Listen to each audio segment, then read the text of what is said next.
भगवान के नाम का स्मरण करते हुए, भगवान के नाम का जप करते हुए साधक को 5 बातों का विशेष ख्याल रखना चाहिए।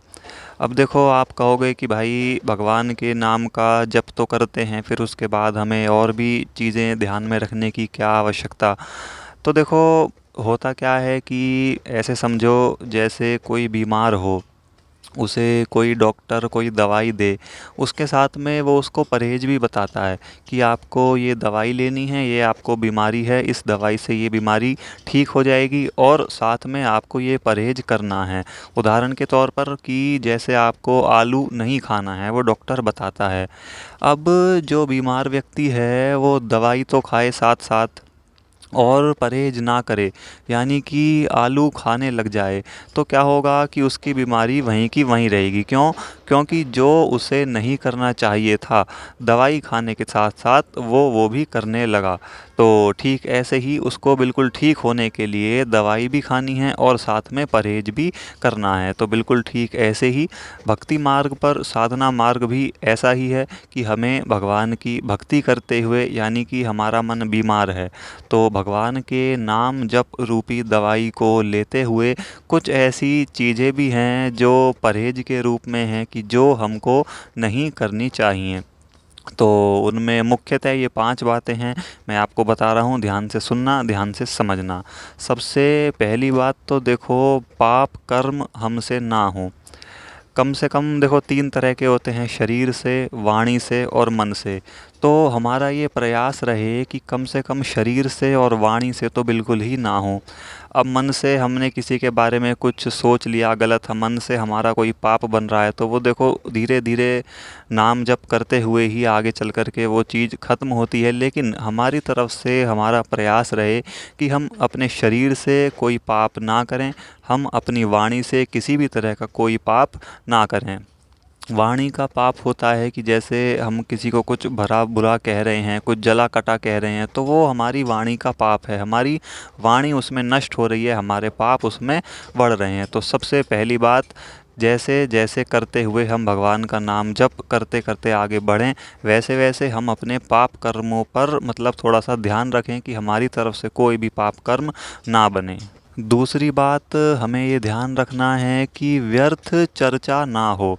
यानी कि मतलब ऐसा होता है ना कि हम कहीं बैठे हैं किसी संगत में या किसी महफिल में या कहीं पर भी, वहाँ पर बिना मतलब कि प्रपंच वाली बातचीत हो रही है, व्यर्थ की चर्चा हो रही है।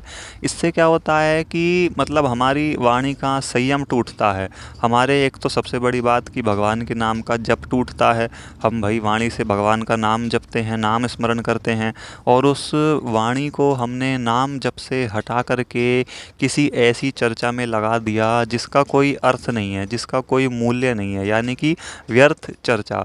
तो दूसरी बात, इस बात का बड़ा विशेष ध्यान रखना है कि हम व्यर्थ चर्चा से जितना हो सके उतना बचें, जितना आवश्यकता हो उतना ही जवाब दें, उतना ही बोलें। इससे क्या होगा कि वाणी सिद्ध होने लगती है। और खैर वो बात तो छोड़ो, सबसे बढ़िया बात कि हमें भगवान के नाम का जप करने का उतना ही अधिक समय मिलता है जितना हम अपनी वाणी का कम इस्तेमाल करते हैं। तो व्यर्थ चर्चा से बचना चाहिए। दूसरी बात, भगवान के नाम में उस वाणी को लगाना चाहिए। अब तीसरी बात ये है कि देखो, किसी के साथ भी हम बुरा बर्ताव ना करें। अब होता क्या है कि जैसे जैसे हम भगवान के नाम का जप करते जाते हैं, तो परीक्षा के तौर पर, ये मेरा निजी अनुभव मैं आपको बता रहा हूँ और ऐसा होता भी है कि हमारे आसपास ऐसी चीज़ें होंगी जो हमें अनुकूल ना लगें, यानी कि हमें अच्छी ना लगें, यानी कि एक मतलब मन में क्रोध वाला भाव हमारे बनेगा। तो देखो यार, भक्त को सहनशील होना चाहिए, हमें वो चीज़ें सहनी है। ऐसा नहीं है कि ज़रा सा भी कुछ हमारे प्रतिकूल हुआ तो हम अपना बर्ताव उस व्यक्ति या वस्तु या स्थिति के साथ हमने ख़राब कर लिया, मन में बड़ा भयंकर क्रोध आ गया और अपना मतलब चिड़चिड़ा रहे हैं और बिल्कुल ही सारा जो मन की शांति है वो हमारी ख़राब हो गई। तो इन सब चीज़ों से क्या होता है कि वही वाली बात है, हम बीमार हैं, देखो दवाई तो ले रहे हैं लेकिन साथ में परहेज नहीं कर रहे हैं, तो जो बीमारी है वो वहीं की वहीं बनी रहेगी। इन सब चीज़ों से जो हमारे नाम जप का फल है वो नष्ट होता है, हमें उस तरीके से मिल नहीं पाता।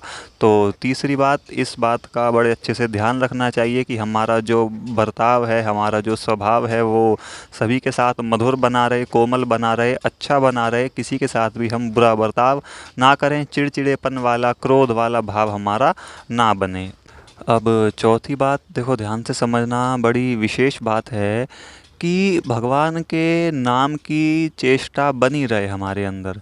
अब देखो होता क्या है, किसी किसी दिन जैसे हमने कोई नियत संख्या अपनी बनाई हुई है कि हमें इतनी संख्या में भगवान के नाम का जप करना है, मान लो 5,000 हमें भगवान के नाम का जप रोज करना है, कोई गृहस्थ वाला है।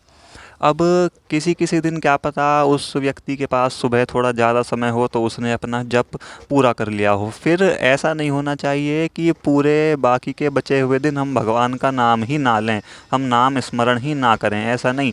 भगवान के नाम की चेष्टा विशेष तरीके से बनी रहनी चाहिए, यानी कि जीवन में जो मुख्यता हमारी होनी चाहिए वो भगवान का नाम होना चाहिए, भगवान का नाम स्मरण होना चाहिए, कि किस तरह निरंतर लगातार मेरे मन में नाम का ही चिंतन चलता रहे, नाम का ही स्मरण चलता रहे, नाम का ही जप चलता रहे।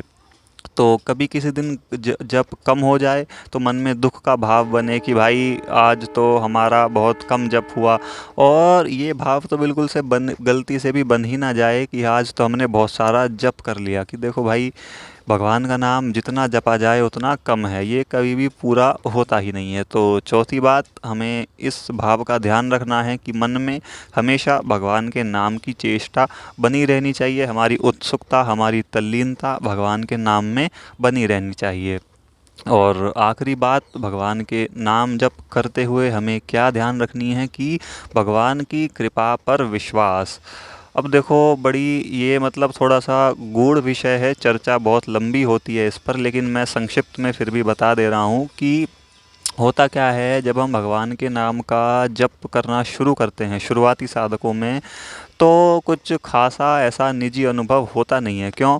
क्योंकि हमारे पुराने पाप बहुत ज़्यादा होते हैं, तो हमारा जो नाम जप है वो उन पापों को भस्म करने में चला जाता है, और कुछ मतलब कि जो चल रहा है उस जीवन में निजी अनुभव हमें कुछ मिलता नहीं है। तो क्या होता है कि कभी कभी हमारे अंदर जो श्रद्धा विश्वास है वो डगमगाने लगता है कि हम तो भगवान का इतना नाम स्मरण कर रहे हैं, इतना नाम जप कर रहे हैं, लेकिन फिर भी हमारे जीवन में कुछ नहीं हो रहा है। तो ये नहीं होना चाहिए। यदि ऐसा भाव हुआ तो ऐसा सचमुच होने लगता है, फिर नाम जप का प्रभाव हमारे जीवन में कुछ भी ना हो। तो अपने मन को यह समझाते हुए और पहले ही विश्वास अटल करके चलो भाई, भगवान के ऊपर अपनी श्रद्धा पहले ही बना करके चलो कि कुछ हो या ना हो, हमें कुछ होने के लिए नाम जप नहीं कर रहे हैं, हम भगवान को पाने के लिए, भगवान की प्राप्ति करने के लिए नाम जप कर रहे हैं। तो इस भाव से बचें कि हम भगवान का नाम जप कर रहे हैं तो हमारे साथ कुछ हो, कुछ अच्छा हो, कुछ बुरा होना कम हो, या ये हो वो हो, वो नाम महाराज और भगवान अपने आप देख लेंगे, जो भी हमारे साथ होना होगा या जो भी हमारे साथ नहीं होना होगा। तो भगवान की कृपा पर पूरा विश्वास होना चाहिए, पूरी श्रद्धा होनी चाहिए कि हाँ, मैं भगवान का नाम जप कर रहा हूँ तो ये नाम महाराज मुझको भगवान तक अवश्य पहुँचा देंगे, अवश्य ही मिला देंगे। तो ये 5 बातें संक्षिप्त में मैंने आपको बताई। नाम जप करते हुए इन बातों का विशेष ध्यान रखना चाहिए, तभी जो है पूर्णतः नाम का फल हमारे समक्ष आएगा, नाम महाराज की पूरी कृपा हमको मिलेगी। बोलो श्री सीताराम भगवान की जय।